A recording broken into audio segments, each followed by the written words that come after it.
स्वराज्य आया है उसे हम मजबूती से अपने पास रखेंगे ताकि कोई दूसरा हमारी तरफ टेढ़ी नज़र भी उठाकर देखे तो हम उसका पूरी तरह से मुकाबला कर सकें। मैं आपसे कहूँगा कि 2 नारे आज लगें। 2 नारा अगर आप लगाएं तो वही असली नारा है आज देश की ज़रूरत के मुताबिक। एक तो जय जवान का और दूसरा जय किसान का।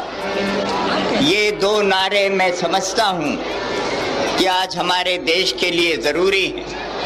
एक जय जवान और एक जय किसान, और फिर उसी से सारे देश का एक जय हिंद का नारा लगता है। तो मैं आपसे ये 3 नारे आपके सामने कहता हूँ, आपसे आशा करूँगा कि आप उसे दोहराएंगे। एक तो जय जवान, जय जवान, जय जवान, जय किसान, जय किसान, जय किसान, जय हिंद, जय हिंद, जय Hind.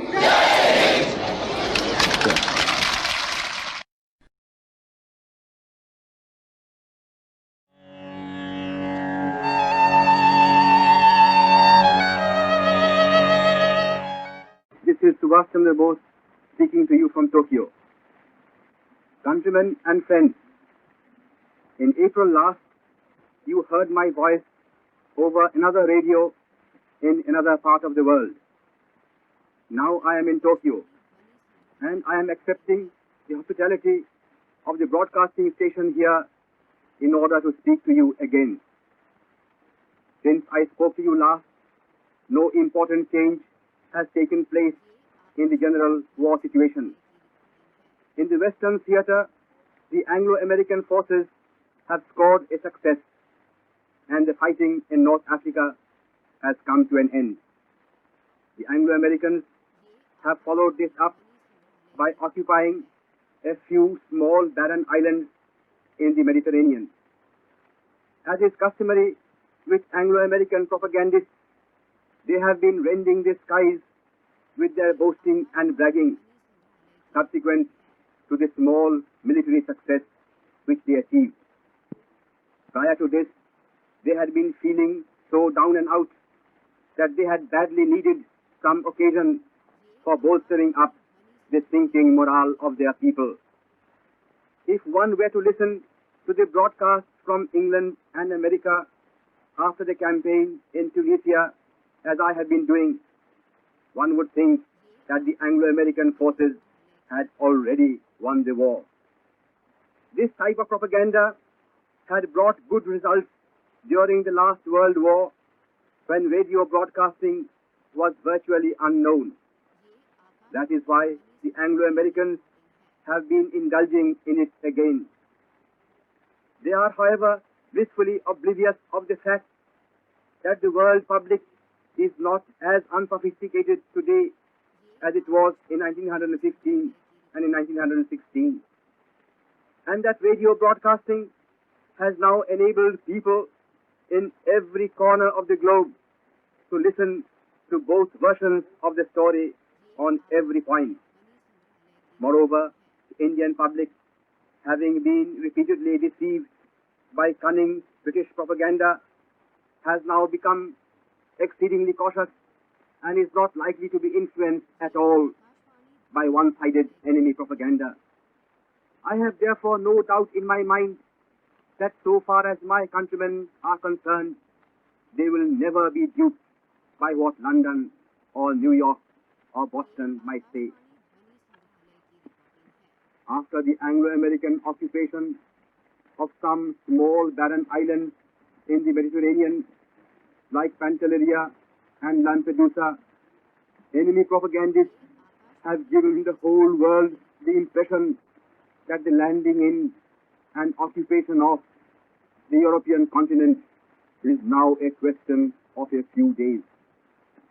When I was in Paris, soon after the first Anglo-American landing in French North Africa, I heard from many Parisians that Anglo-American radio stations had given them the impression that Anglo-American troops would be in Paris in a fortnight's time.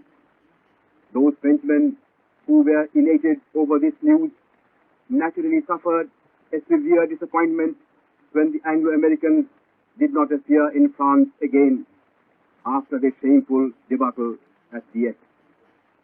I am afraid that all those people who have still been hoping for the miracle of an Anglo-American victory will have painful disappointment in store for them when they realize that the occupation of the European continent is still as remote as the occupation of the moon. Friends, you will certainly remember that when the campaign in Africa was going on, I repeatedly told you that for the ultimate outcome of the war, the African campaign did not play an important role, though it was fully utilized by the Anglo-Americans for their propagandistic purposes. You will now realize that what I then said was no exaggeration. The campaign in Africa has ended, but we have not come any nearer to the end of the war than when fighting was going on in Cyrenaica or Tripolitana or Tunisia. The fact is, as I told you before more than once, that the fate of the war depends on the situation in Europe, in Asia, and on the high seas. And so far as India is concerned, what is most important of all is the situation near India. No amount of Anglo-American propaganda can either ignore or hide the fact that after achieving brilliant victories in Hong Kong, in the Philippines, in the East Indies, in Malaya and Singapore, and in Burma, the forces of the Imperial Japanese Army now stand on the frontier of India. During the whole history of British rule in India, it had never struck one single British general that at some time in future, some enemy of Britain may appear on the eastern frontier of India. The whole attention of Britain's military strategists had therefore been concentrated on the northwestern frontier of India. And with the naval fortress of Singapore in their possession, our rulers thought that India was eternally safe in their hands. But the phenomenal advance of Generals Yamashita and Iida created history and opened the eyes of the world to the worthlessness of British strategy. Since then, General Wavell has been making feverish attempts to put up fortifications on the eastern frontier of India.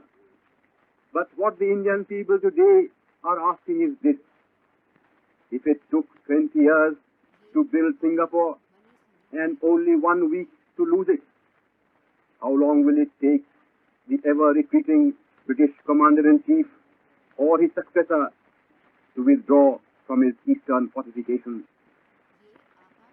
We have seen that during the course of the present war, the Anglo-American powers have time and again made themselves the laughingstock of the world by beginning a military campaign to the accompaniment of boastful propaganda and extravagant claims. They are now doing this in connection with their contemplated occupation of the European continent. They did it some months ago when General Wavell started operations on the Indo-Burma frontier and marched into Burma. At that time, it was advertised all over the world that the campaign for the reconquest of Burma had begun. But what face could the British Commander-in-Chief show when his troops had to run back to India, leaving all their bags and baggage behind as soon as the powerful Japanese army began its counter-offensive? General Wavell has subsequently invented all kinds of excuses in order to cover his defeat. Even the British Prime Minister, during his recent visit to America, was at pains to explain away the ignominious failure of his commander-in-chief to retake Burma.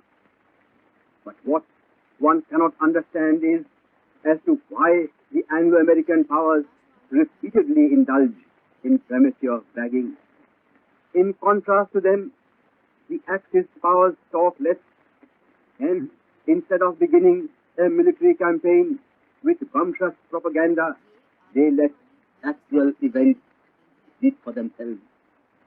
When the German forces occupied the Channel Islands, which lie between the French and the English coast, in 1940, German propaganda never gave the impression that through the occupation of these islands, the German army had come nearer to an invasion of England.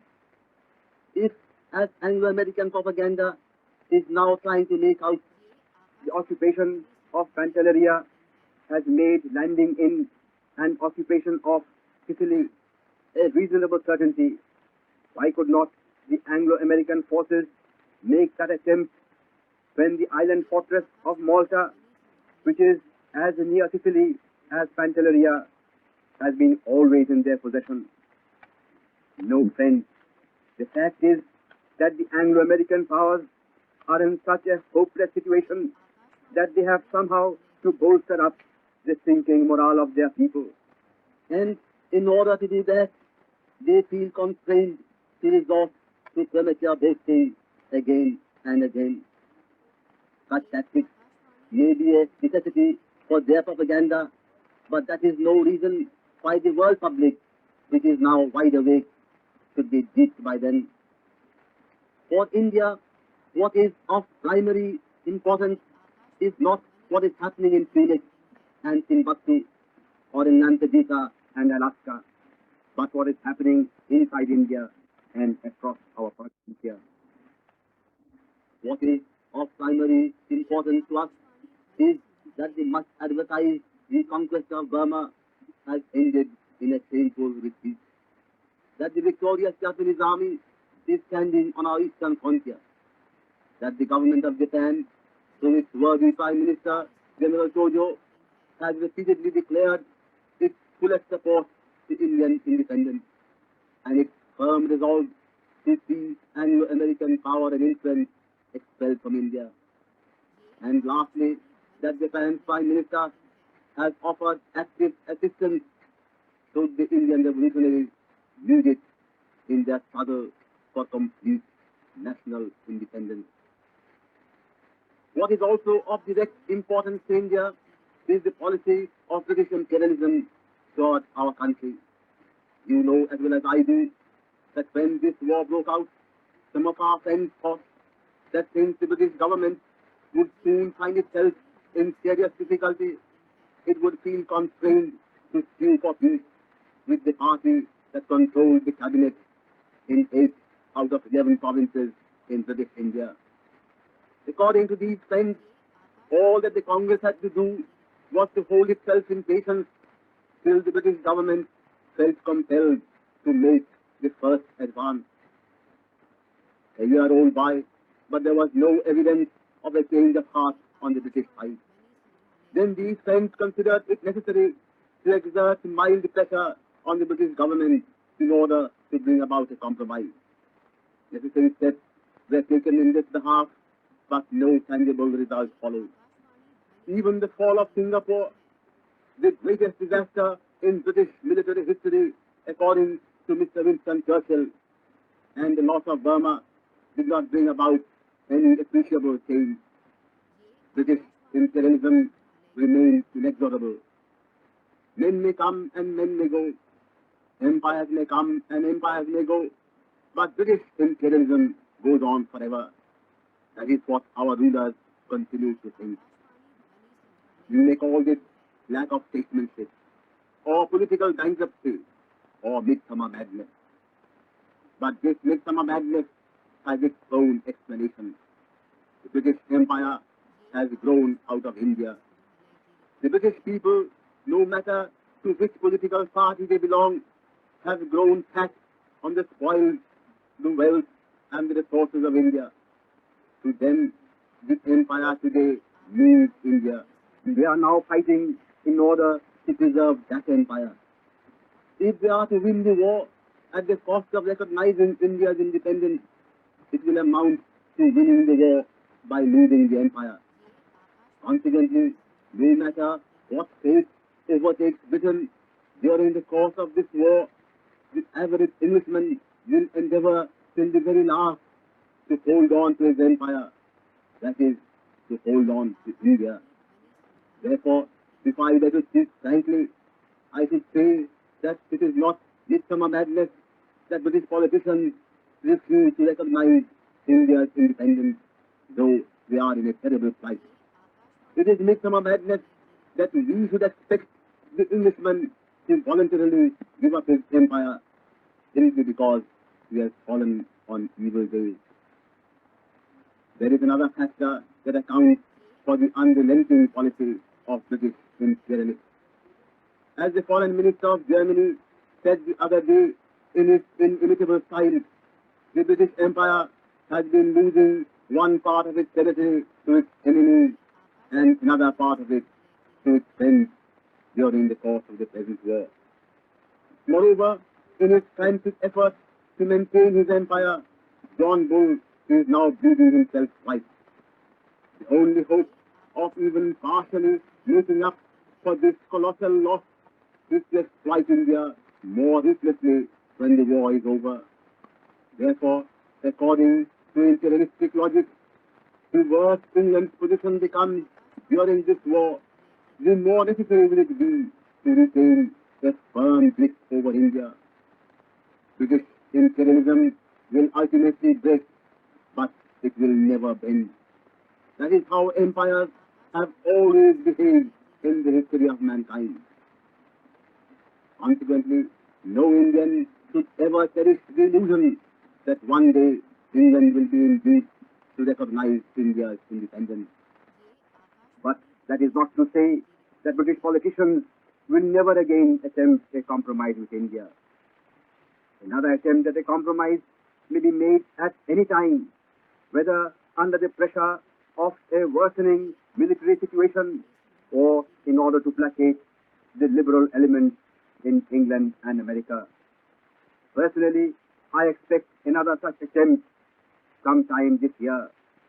But what I want to point out most emphatically is that in attempting a compromise, British politicians will never recognize India's independence, but will only try to bluff the Indian people, and through protracted negotiations will only try to sidetrack the campaign for independence and thereby undermine the national will, as they did between December 1941 and July 1942. The negotiations carried on by Sir Stafford Cripps in India last year did not harm the British government in any way. It only interrupted our struggle for freedom.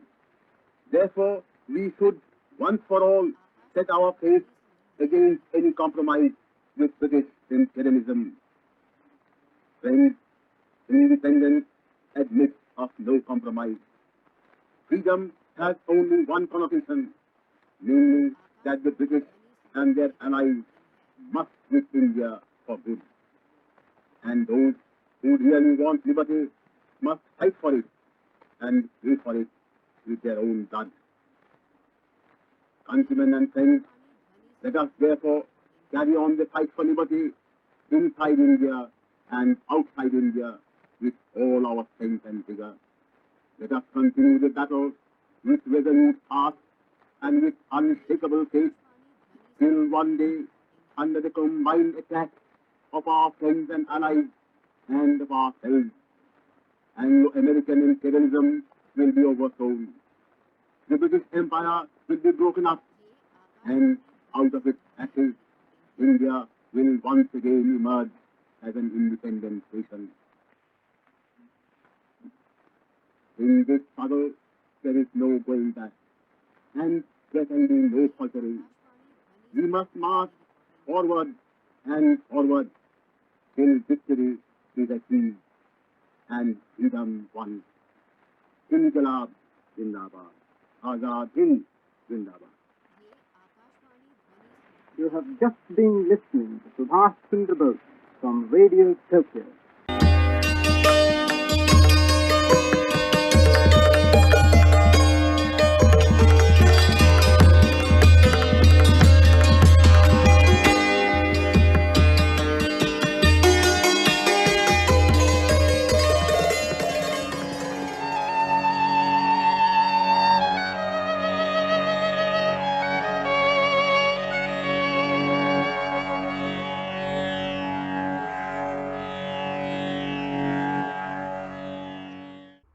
आज से 40 बरस पहले की बात मुझे याद आती है, जब हम नौजवान थे। ये आकाशवाणी ध्वनि संग्रहालय की रिकॉर्डिंग एक है। वॉलेंटियर और सिपाही के नाते हम कहा करते थे कि ये जिस दिन आकाशवाणी ध्वनि संग्रहालय की रिकॉर्डिंग लाल है। किले पर हम आज़ादी का झंडा फहराएंगे, उस दिन ही हमारी आज़ादी पक्की होगी। ये आकाशवाणी ध्वनि संग्रहालय की हमने ये भावना उस अपने बहादुर नेता से पाई थी, जिसका नाम ये हम कभी आकाशवाणी भूल नहीं ध्वनि सकते। संग्रहालय की रिकॉर्डिंग है। जवाहरलाल जी हमारी देश की आज़ादी के बड़े से बड़े ये आकाशवाणी ध्वनि सिपह संग्रहालय सालारों की में रिकॉर्डिंग थे है। और आज़ादी के आने के बाद उन्होंने देश ये के बनाने का आकाशवाणी काम ध्वनि संग्रहालय की रिकॉर्डिंग है। अपने हाथ में उठाया। देश के वो कर्णधार बने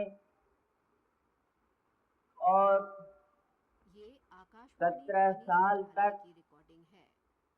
लगातार दिन और रात एक कर उन्होंने ये आज़ादी को आकाशवाणी ध्वनि संजोया संग्रहालय की रिकॉर्डिंग है। और उसको मजबूत बनाया। हमें याद है कि 15 अगस्त ये आकाशवाणी सन ध्वनि संग्रहालय 47 की को रिकॉर्डिंग है। इस देश में क्या जोश था, क्या उमंग था, और ये ऐसा लगता आकाशवाणी था ध्वनि संग्रहालय की रिकॉर्डिंग है। कि जैसे अपनी खोई हुई निधि, अपनी खोई हुई पूंजी हमने हासिल की है और हमने ये आकाशवाणी अपने ध्वनि दिल से संग्रहालय की रिकॉर्डिंग है। अपनी आज़ादी की पूंजी को लगा लिया। 17 साल तक या ये 16 साल आकाशवाणी तक ध्वनि संग्रहालय की रिकॉर्डिंग है। आपने लगातार इस जगह से एक वो सुंदर और स्वस्थ प्रतिमा देखी थी, ये जो आकाशवाणी जवाहरलाल ध्वनि जी संग्रहालय की रिकॉर्डिंग है। प्रतिमा थी। इस जगह पर जिस साहस और हिम्मत से ये वो खड़े आकाशवाणी होते थे, ध्वनि संग्रहालय की रिकॉर्डिंग है। जिस तरह देश का मार्गदर्शन करते थे, उसे भूलना कठिन है। ये आकाशवाणी हमने ध्वनि संग्रहालय की रिकॉर्डिंग है। कुछ ऐसा उनको अपने आँखों में और अपने दिलों में बसा लिया था कि हम समझते नहीं ये थे आकाशवाणी ध्वनि संग्रहालय की कि रिकॉर्डिंग उनसे है। हमें कभी अलग होना पड़ेगा। लेकिन एक अजीब शक्ति दुनिया में काम करती है, ये आकाशवाणी ध्वनि संग्रहालय की जिस शक्ति रिकॉर्डिंग है। पर जिस ताकत पर हमारा काबू नहीं है, और आज वो हमारे बीच में यहाँ नहीं है। ये आकाशवाणी आज ध्वनि उनकी संग्रहालय की रिकॉर्डिंग है। गंभीर आवाज और हमको और आपको आगे ले जाने वाली आवाज मौन है, लेकिन ये वो देश के आकाशवाणी लिए ध्वनि इतना कर संग्रहालय गए, की रिकॉर्डिंग है। हमारे लिए इतना छोड़ गए कि एक ऐसी बड़ी पूंजी और ख्याति हमें मिली है, तो हमें ये बड़ी आकाशवाणी जिम्मेदारी ध्वनि से निभाना संग्रहालय है। की रिकॉर्डिंग हमने है। कुछ ऐसा उनको अपने आंखों में और अब बसा लिया था कि हम समझते ये नहीं थे आकाशवाणी ध्वनि संग्रहालय की रिकॉर्डिंग कि है। उनसे हमें कभी अलग होना पड़ेगा, लेकिन एक अजीब शक्ति दुनिया में काम करती ये है, आकाशवाणी ध्वनि संग्रहालय की रिकॉर्डिंग है। जिस शक्ति पर, जिस ताकत पर हमारा काबू नहीं है, और आज वो हमारे बीच में यहाँ नहीं है। ये आकाशवाणी ध्वनि संग्रहालय आज की उनकी रिकॉर्डिंग है। गंभीर आवाज और हमको और आपको आगे ले जाने वाली आवाज मौन है, लेकिन ये आकाशवाणी वो ध्वनि देश के संग्रहालय की लिए इतना रिकॉर्डिंग कर है। गए, हमारे लिए इतना छोड़ गए कि एक ऐसी बड़ी पूंजी और ख्याति हमें मिली है, जिसको ये हमें आकाशवाणी ध्वनि बड़ी संग्रहालय की जिम्मेदारी से रिकॉर्डिंग है। निभाना है। ये आज इस तरह जो वर्षा हुई है, एक मानी में ये आकाशवाणी ये ध्वनि वर्षा और ये संग्रहालय की पानी रिकॉर्डिंग है। देश के लिए भलाई के लिए है, और इससे देश का भला होगा, ये लेकिन आकाशवाणी ध्वनि इसके संग्रहालय की पीछे रिकॉर्डिंग है। हमें ये भी देखना है कि हमें कठिनाइयों और मुसीबतों का भी सामना करना पड़ेगा। अगर हमने ये समझा आकाशवाणी ध्वनि संग्रहालय की कि रिकॉर्डिंग है। देश के बनाने का काम एक सहल काम है, एक सीधा सादा काम है, हम एक साफ रास्ते पर चलते चले जाएंगे, आकाशवाणी ध्वनि तो ये बड़ी संग्रहालय की भूल होगी। रिकॉर्डिंग है। और हमें ये अनुभव करना है कि जिस तरह से आज इस वर्षा ने, इस पानी ने थोड़ी हमारे रास्ते में रुकावट डाली, संग्रहालय की रिकॉर्डिंग है। उसी तरह से कठिनाइयों का सामना हमें करना पड़ेगा, लेकिन जब उन पर हम जीत पाएंगे, ये तब आकाशवाणी ध्वनि फिर अपने संग्रहालय की देश में रिकॉर्डिंग है। हमें सुख और समृद्धि का दृश्य देखने को मिलेगा। हमें याद रखना है कि हम आज आकाशवाणी ध्वनि संग्रहालय बहुत की से रिकॉर्डिंग है। सवालों से बंधे हुए हैं, और हमारी मुश्किलें और कठिनाइयां कम नहीं हैं। अभी अभी आकाशवाणी ध्वनि संग्रहालय एक की महीने, रिकॉर्डिंग है। 1.5 महीने से खाने का सवाल, अन्न का सवाल कठिन बन गया है। खास तौर से आकाशवाणी कुछ ध्वनि सूबों में संग्रहालय की रिकॉर्डिंग है। जो आपके पड़ोस में हैं, उत्तर प्रदेश है, बिहार है, बंगाल है, और उधर पश्चिम की तरफ जाएं आकाशवाणी तो ध्वनि महाराष्ट्र संग्रहालय की रिकॉर्डिंग और है। गुजरात और एक हिस्सा राजस्थान का। यहाँ अन्न का संकट आया, अन्न की कमी आई, आकाशवाणी ध्वनि संग्रहालय की लेकिन रिकॉर्डिंग है। मैं आपसे ये कह सकता हूँ कि हमने उसका मुकाबला करने की पूरी कोशिश की है। ये आकाशवाणी केवल हम ध्वनि बाहर के संग्रहालय की अनाज से रिकॉर्डिंग नहीं, है। बल्कि अपने देश के उन सूबों से जैसे पंजाब, उड़ीसा, आंध्र प्रदेश, ये आकाशवाणी जहाँ ध्वनि के संग्रहालय की रिकॉर्डिंग मध्य है। प्रदेश, जहाँ अन्न कुछ ज़रूरत से, वहाँ की ज़रूरत से ज़्यादा पैदा होता है, वहाँ से अनाज हमने जल्दी जल्दी ये भेजकर आकाशवाणी ध्वनि संग्रहालय की उत्तर रिकॉर्डिंग है। प्रदेश, बिहार, बंगाल, महाराष्ट्र और गुजरात पहुँचाया है। मैं ये तो नहीं कहता कि कुछ कठिनाई आकाशवाणी हट ध्वनि गई है, संग्रहालय की रिकॉर्डिंग है।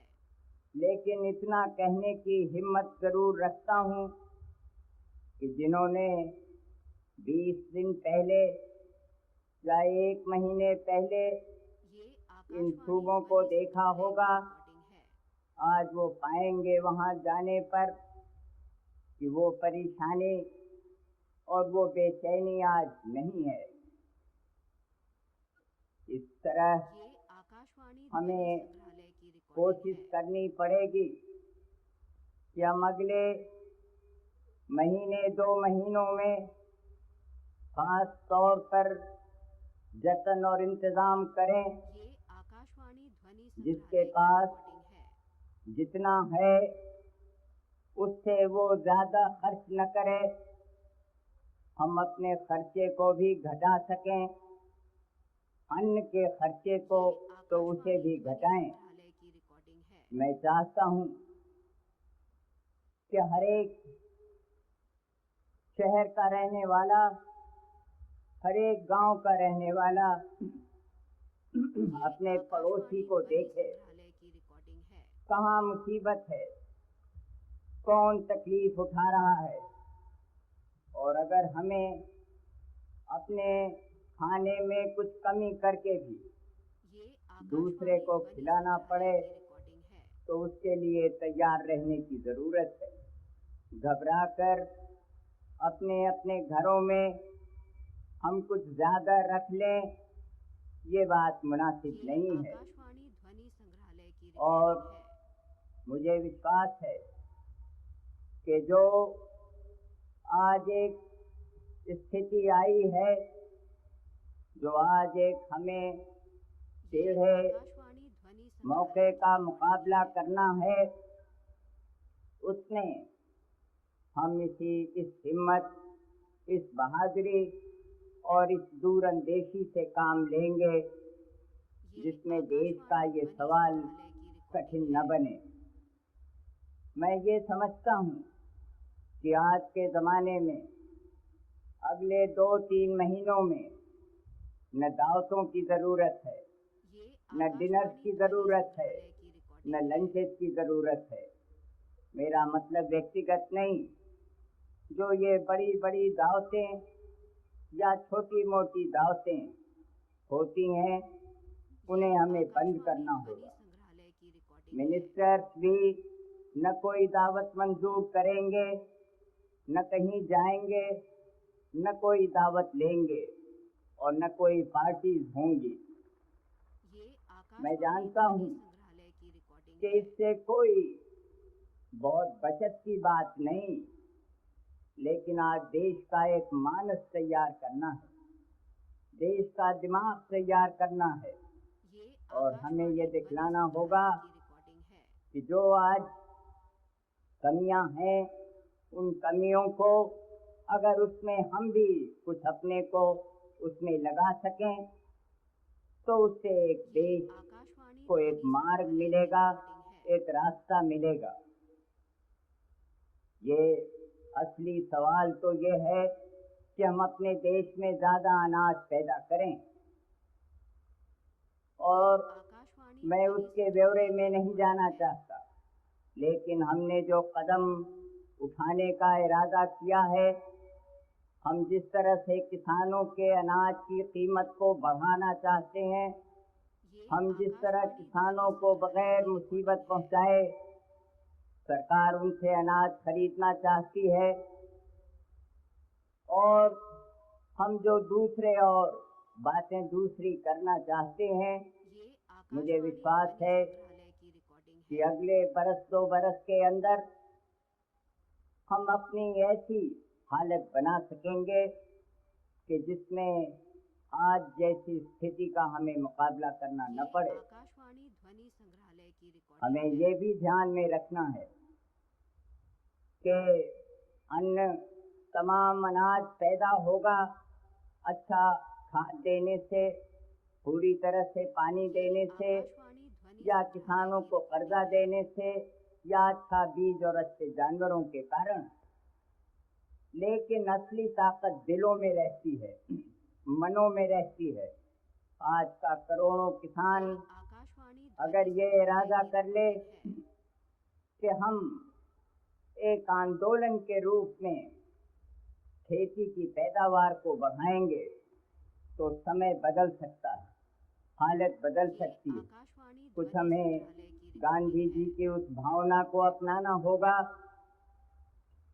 जब हम आंदोलन चलाते थे, गांव-गांव में जाते थे, और आज इस बात की जरूरत है ध्वनि संग्रहालय कि हम गांव में जाएं, हम खेत खेत पर जाएं, हम अपने ऊपर ये जिम्मेदारी उठाएं कि एक देश के अंदर, गांव के अंदर किसानों में ज्यादा से ज्यादा पैदा करने का एक आंदोलन चला देंगे।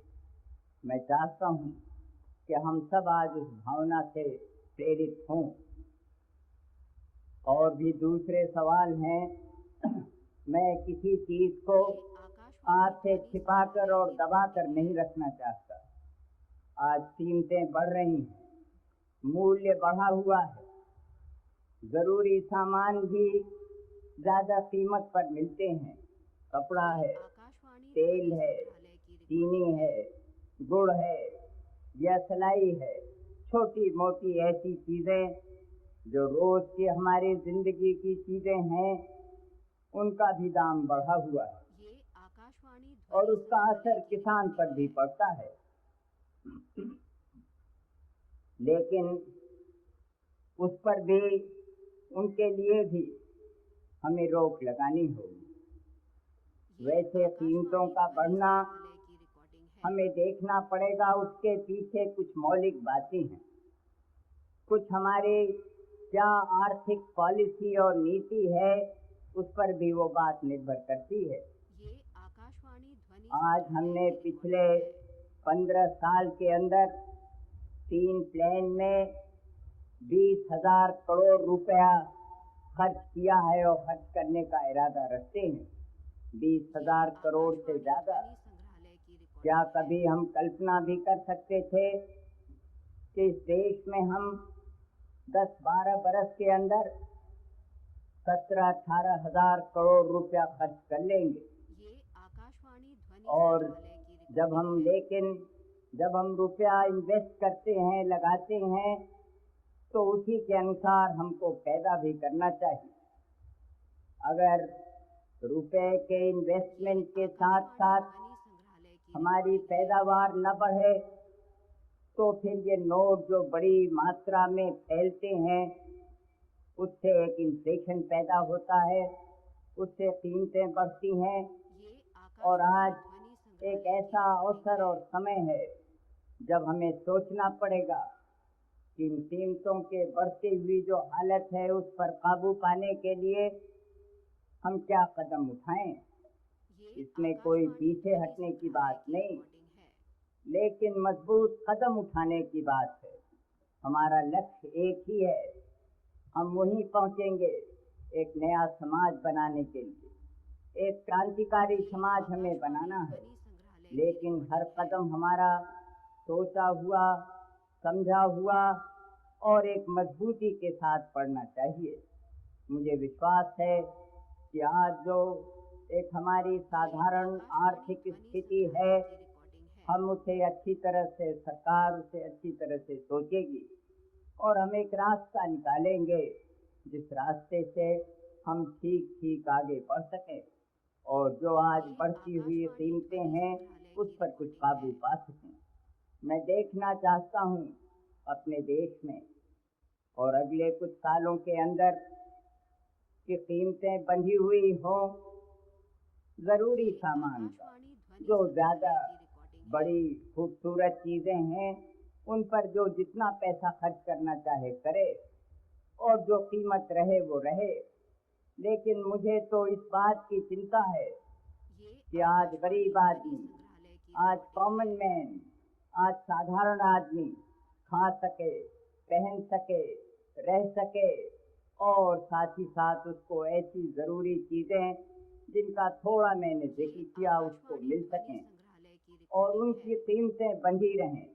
एक एक दुकान पर प्राइस, कीमत की लिस्ट और सूची टंगी रहे और ये सरकारी अफसरों का काम होगा कि वो देखें कि वो कीमतें पूरी होती हैं और उनके अनुसार काम चलता है।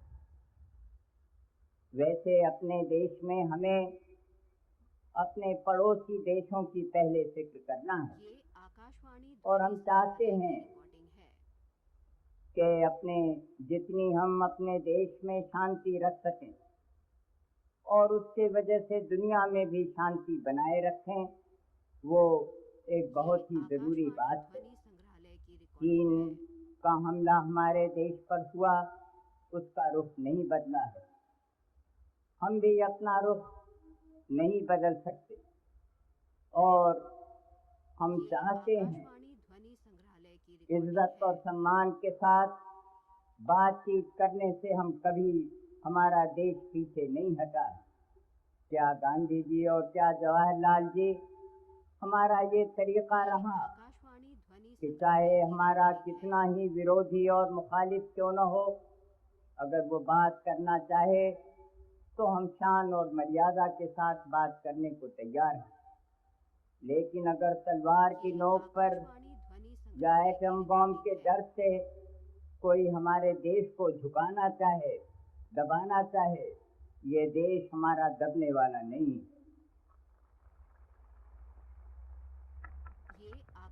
और हमारी करोड़ों की ताकत, हमारे जनता की ताकत इतनी जबरदस्त है कि जिससे हम किसी भी खतरे का मुकाबला कर सकते हैं।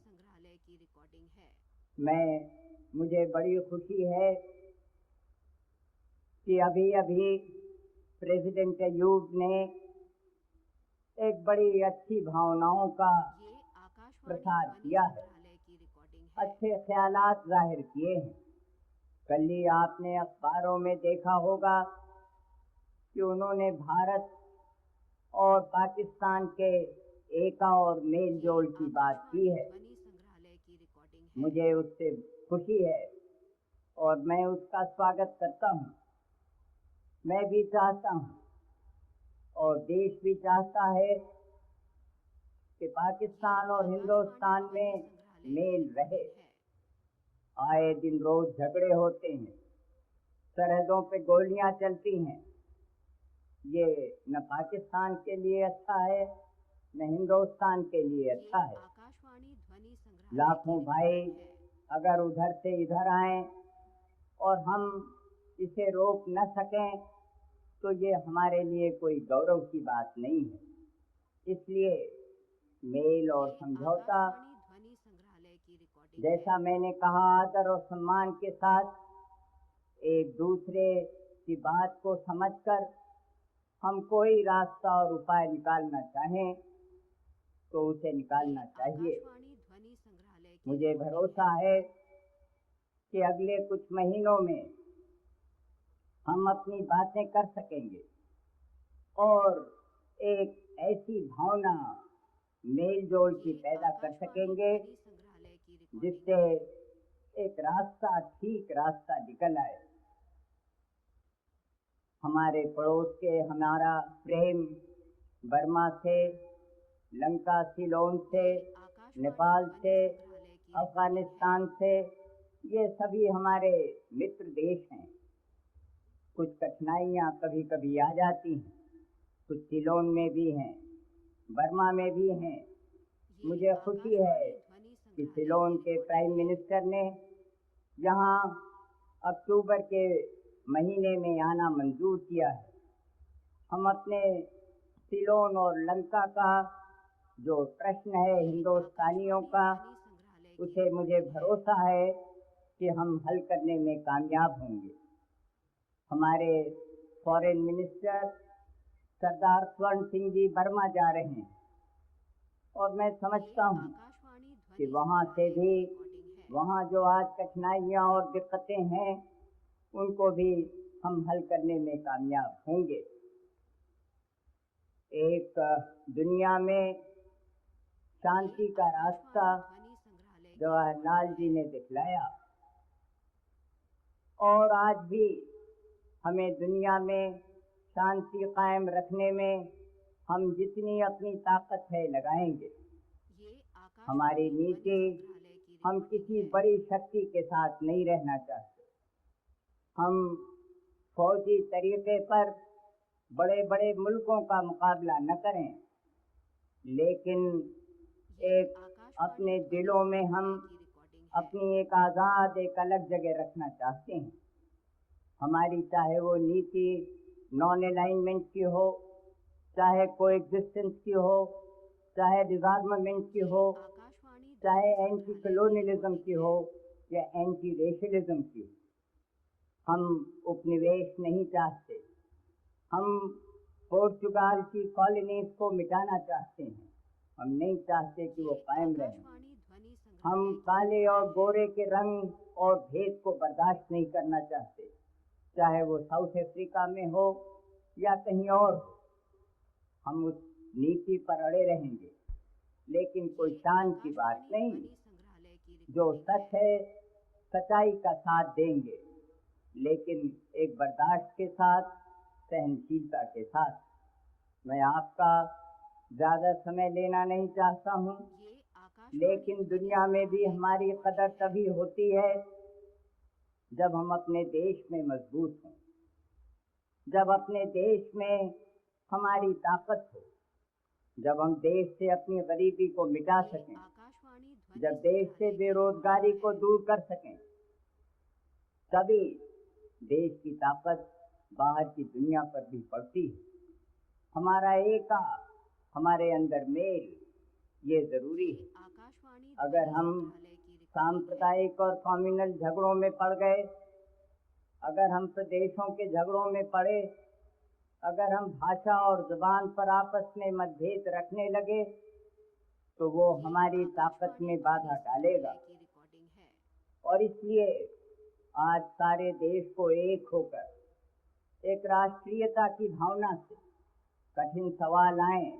मैं नहीं कहता कि कोई विरोधी दल हमारा खंडन न करे, सरकार की आलोचना न करे, जरूर करे।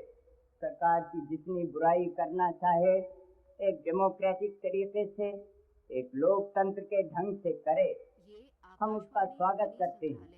लेकिन कुछ ऐसा वक्त आता है, कुछ ऐसे सवाल आते हैं जिसमें सारा देश, सारा राष्ट्र, सारी पार्टियां एक साथ खड़ी होती हैं और मुल्क के सवालों को हल करती हैं। खाने का सवाल कोई ऐसा सवाल नहीं है जिस पर आज पार्टी के बुनियाद पर हम उसको हल करने की कोशिश करें। लेकिन मैं छोड़ता हूँ अपने तमाम साथियों पर कि वो इस पर गौर करें और विचार करें। लेकिन इतना आपसे निवेदन है कि राष्ट्र की एका, देश की एका को बनाए रखकर अपना एक नया समाज बनाकर, एक अपने समाज में नई क्रांति और रेवोल्यूशन करके हमको अपने देश को मजबूत बनाना है, और वही दुनिया में हमें मजबूत बनाएगा। आखिर में ये खाना पीना पहनना सब जरूरी है, लेकिन देश बनते हैं केवल धन दौलत से नहीं। रुपया पैसा होते हुए भी देश पीछे रहते हैं दुनिया की नजरों में और अपनी नजरों में। बनता कैसे है देश? देश बनता है गांधी जैसे आदमी, जवाहरलाल जैसे आदमियों से, रविंद्रनाथ टैगोर जैसे व्यक्तियों से। और ये क्या थी इनमें बात? एक चरित्र था, एक नैतिकता थी, एक कैरेक्टर था। और अगर आज हम चाहते हैं कि हमारा देश आगे बढ़े, तो फिर ऐसे नौजवानों को जन्म लेना होगा जो कैरेक्टर और डिसिप्लिन को अपने सामने रखेंगे, ये आकाशवाणी अनुशासन को अपने सामने रखेंगे। और अगर आज डिसिप्लिन नेशन, एक जुड़ा हुआ नेशन और राष्ट्र अगर आगे बढ़ा और हमने ऐसे लड़के और लड़कियां अपने देश में हम पाए जो इस स्पिरिट और भावना के साथ देश को आगे ले जाएंगे, देश का मार्गदर्शन करेंगे, देश के नेता बनेंगे, तो हमारा जो हमारा भविष्य है, हमारा फ्यूचर है, वो उज्जवल है, इसमें कोई संदेह नहीं। मैं इतना ही आपको विश्वास दिलाना चाहता हूँ कि हम दिखाने के लिए कोई काम नहीं करेंगे। हमें अपनी कामयाबी और सफलता का पूरा भरोसा है। मैं इत्मीनान से कहता हूँ कि हम देश के काम को आगे बढ़ाएंगे, तेजी से बढ़ाएंगे, मजबूती से चलेंगे और अपने देश के प्रश्नों को हल कर भारत को दुनिया में एक ऊंचा से ऊंचा स्थान देंगे। बहुत धन्यवाद। आपको याद है कि पंडित जी का प्यारा नारा हमेशा वो यहाँ खड़े होकर उस नारे को लगाते थे। मेरी हिम्मत बहुत नहीं पड़ती, लेकिन वो उनकी देन थी और आज के दिन खास तौर पर हम उसे भुला नहीं सकते। इसलिए मैं निवेदन करूंगा कि 3 बार आप मेरे साथ उस नारे को लगाएं। जय हिंद, जय हिंद, जय हिंद। आकाशवाणी ध्वनि संग्रहालय की रिकॉर्डिंग है।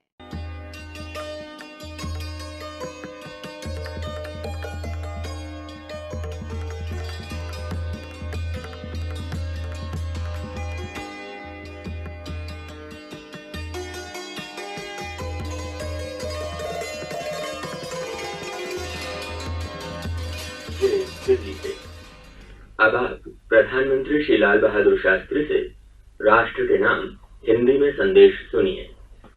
साथियों, आज सवेरे 3:30 बजे भारत और पाकिस्तान में लड़ाई बंद हो गई। पाकिस्तान ने हमारे देश में हमलावरों को 5 अगस्त को भेजकर ये लड़ाई शुरू की थी।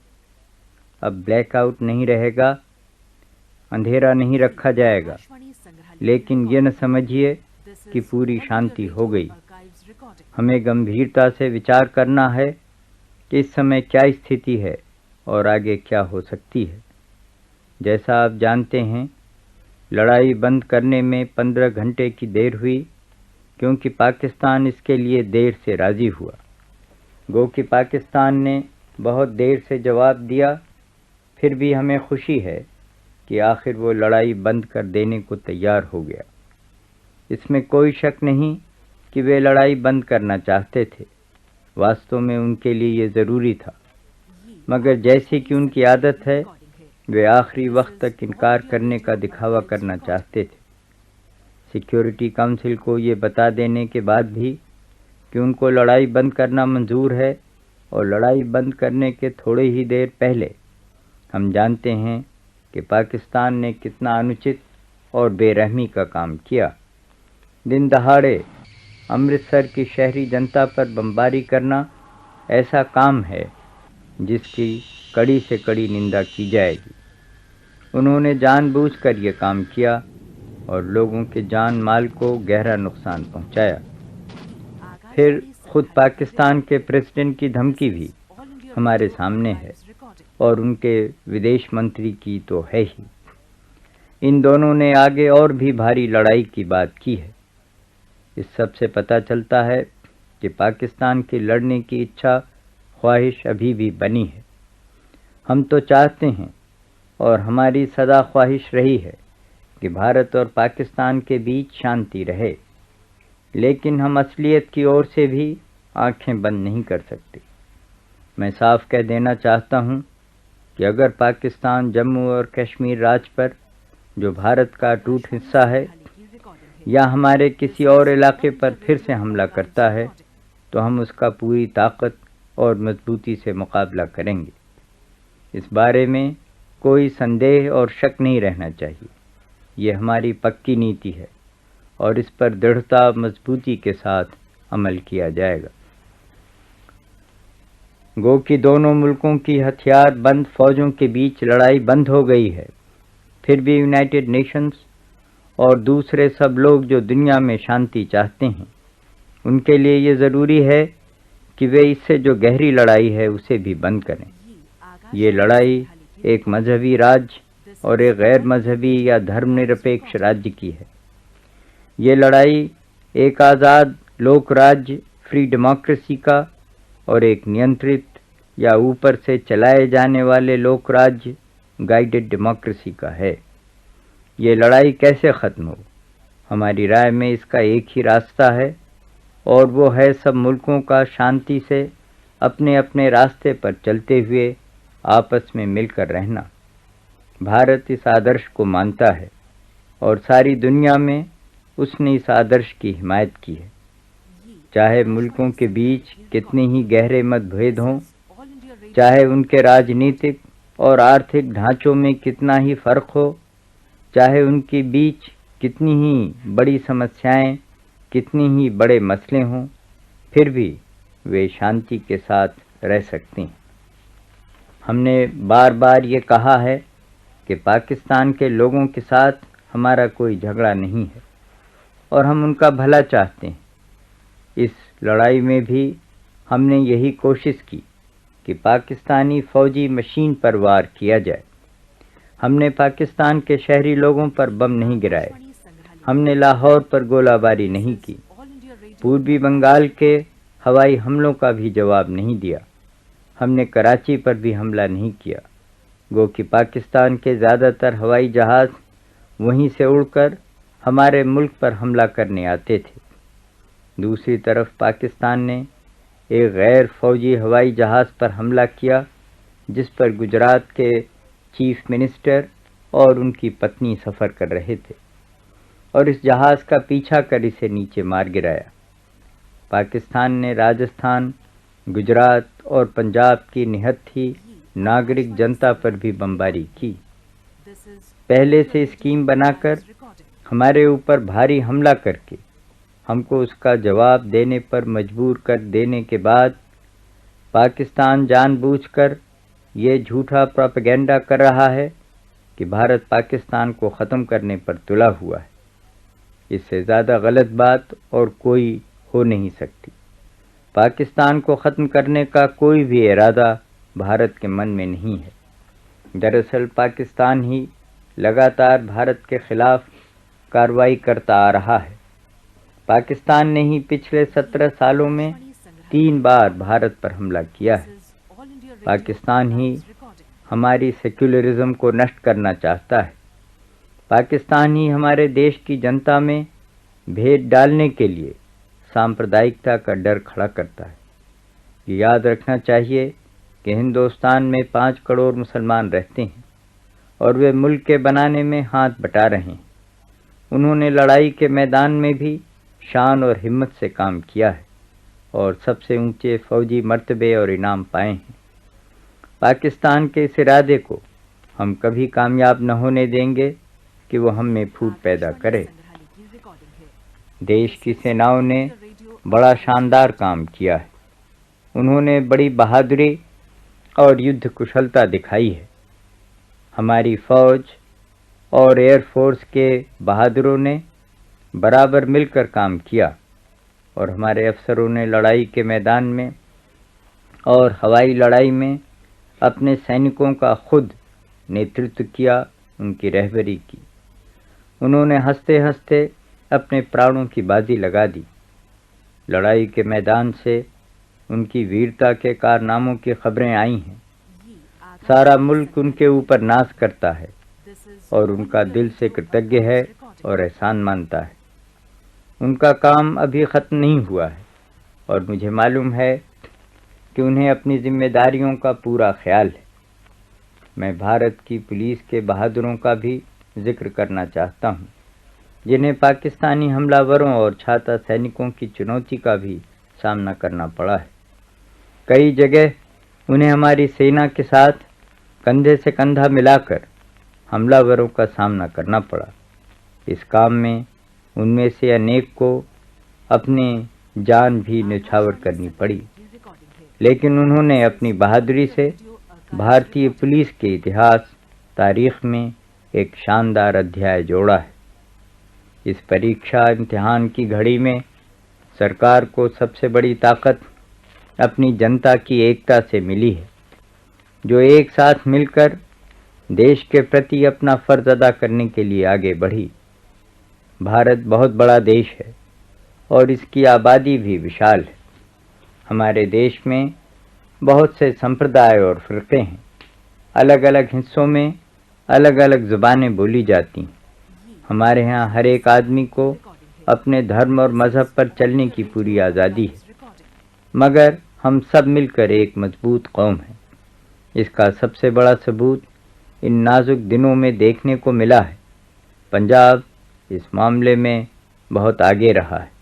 पंजाब के लोगों ने बड़ी हिम्मत, डिसिप्लिन और संगठन से काम लिया है। उनका हौसला बहुत ऊंचा रहा है। सीमा के और इलाकों के लोगों ने भी हिम्मत और जवाबमर्दी से काम किया है। मैं जानता हूँ कि हमारे बहुत से नागरिक इस बमबारी से हताहत हुए हैं। इन क्षेत्रों की जनता की कुर्बानियाँ और बलिदान बेकार नहीं जाएंगे। उन्होंने पूरे देश की तरफ से जवाब दिया है और सारे मुल्क की जनता उनका आभार मानती है। जो लोग आज़ादी के लिए शहीद हुए हैं, उनके घर वालों के लिए मैं आदर के साथ अपनी हमदर्दी और शोक प्रकट करता हूँ। इन शहीदों के घर वालों का दुख हल्का करने के लिए सरकार जो कुछ कर सकती है करेगी। जैसा मैंने कल पार्लियामेंट में बताया, चीन की धमकी अब भी हमारे सामने है और आगे वे क्या करेंगे इसे वे ही जानते हैं। लेकिन हमको चाहे जिस ओर से भी खतरा आए, उसका शक्तिपूर्वक मुकाबला करने के लिए तैयार रहना है। नागरिक रक्षा के लिए हमें पूरी और पक्की तैयारी करनी है। सिविल डिफेंस में जनता बहुत हाथ बटा सकती है और उसने काफ़ी हाथ बटाया भी है। हर रोज़ डिफेंस फंड में बहुत से लोग अपने आप दान दे रहे हैं। हम इसका हृदय से स्वागत करते हैं और दान देने वालों का बहुत आभार मानते हैं। आगे आने वाले दिनों में हमें अपनी नीतियों और योजनाओं पर व्यावहारिक दृष्टि से फिर से विचार करना होगा। हाल की घटनाओं से हमको अगर कोई सबक मिला है तो ये कि जहाँ तक हो सके हमें अपने ही ऊपर भरोसा करना होगा। आखिर में मुल्क की अपनी ताकत ही काम आती है और वही हमारी सबसे बड़ी ढाल है। ये काम चंद लोगों के करने का नहीं है, यह आप सब भाई बहनों का काम है। हर एक को ये समझना है कि जिम्मेदारी का क्या अर्थ और क्या मानी है और हमें क्या करना है। हमारा आज लोकतंत्री समाज है और हमारे सब नागरिक अपने आप अनुशासन के साथ जो कुछ करेंगे उसी से इस समाज को ताकत मिलेगी। मुझे पूरा भरोसा है कि हमारे मुल्क के रहने वाले भाई शांति की जिम्मेदारी को भी उसी शानदार ढंग से निभाएंगे जिससे उन्होंने लड़ाई की जिम्मेदारी उठाई और हमले का सामना किया। उन सब मुल्कों का जिन्होंने हमारी बात समझी है और हमारे लिए सहानुभूति दिखाई है, मैं भारत की जनता की ओर से शुक्रगुजार हूँ और उन्हें धन्यवाद देता हूँ। हमें इस बात पर ख़ास तौर से खुशी है कि जो देश खुल्लम खुल्ला पाकिस्तान का पक्ष ले रहे हैं, उनको छोड़कर दुनिया के बाकी करीब करीब सभी मुल्कों ने इस बात को माना है कि भारत ने हमला नहीं किया बल्कि पाकिस्तान हमलावर था। भारत का शांति में अटूट भरोसा है। ये हमारे लिए वसूल का सिद्धांत का सवाल है, स्वार्थ और खुदगर्जी का नहीं। लेकिन शांति से प्रेम रखने का मतलब ये नहीं है और न हो सकता है कि जब हमारे ऊपर हमला हो तब भी हम अपने बचाव के लिए हथियार न उठाएं। जब 5 अगस्त सन 65 को पाकिस्तान ने हमारे ऊपर हमला किया तो उसने कुछ बातों को सोचकर ये कार्रवाई की थी। पहले तो उसने ये सोचा था कि कश्मीर में किसी किस्म का विद्रोह या बगावत हो जाएगी। दूसरे उसने ये भी उम्मीद की थी कि हिंदुस्तान में सांप्रदायिक या फिरके वाराना झगड़े फसाद होंगे। पाकिस्तान के मंसूबों को सबसे बड़ी चोट जम्मू कश्मीर राज्य के बहादुर बाशिंदों ने पहुंचाई। उन्होंने बड़ी एकता और जवामर्दी के साथ हमले के पहले धक्के का सामना किया। उन्होंने अपने राज्य की सरकार का, जिसके चीफ मिनिस्टर सादिक साहब हैं, पूरा साथ दिया। मुल्क की रक्षा करने वाले फौजों को भी अपनी पूरी मदद पहुंचाई। पाकिस्तान की दूसरी उम्मीद पर भी पानी फिर गया। पाकिस्तानी हमले से हमारे मुल्क की मजबूत भीतरी एकता और भी उभर कर ऊपर आई। हमें इसी भाव को, इसी जज्बे को बनाए रखना है। हमें अपनी कोशिशों में, अपने कामों में तनिक भी ढील नहीं आने देना है। हमें खबरदार और सावधान रहना है।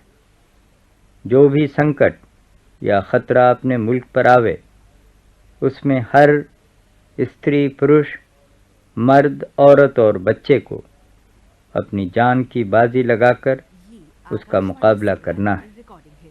जीत हमारी है और होकर रहेगी। जय हिंद।